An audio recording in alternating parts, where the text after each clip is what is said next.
Hello guys, good morning. Happy Easter guys.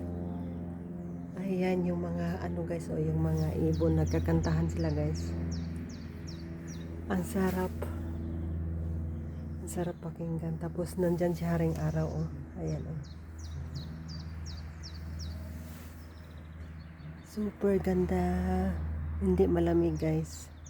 Pero naka-jacket pa rin ako kasi para safe ba? Kasi pag ganitong mga guys, pag ganitong weather, hindi siya malamig sa pakiramdam pero nakakapagbigay lagnat siya guys. Ayan, naglagay ako ng mga eggs. Ayan siya. Ayan, binigay yan sa kaibigan ko. Ayan. Pero tatanggalin ko yan pagkatapos ng Easter. So, kain po tayo guys. Yung tumubo na siya Last winter guys, natutulog yan. Tapos ngayon springtime, tumubo na siya. Tapos dito guys, lagyan ko ng bulaklak kasi wala dito.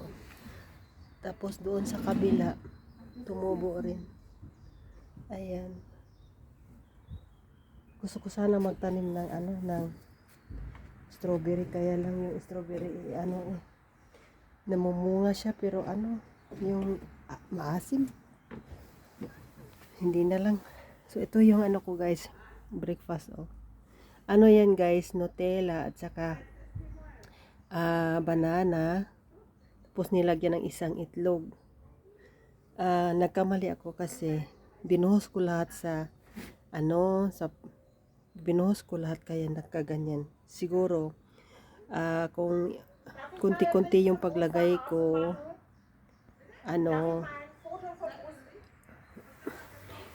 hindi magkaganyan yung hitsura. Gusto ko sana ng pancake, kaya lang hindi siya nagiging pancake, nagiging ganito.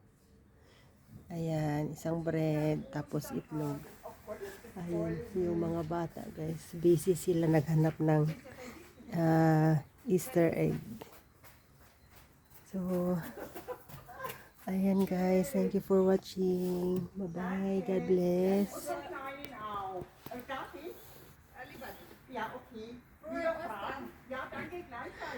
Happy Easter everyone. Bye-bye.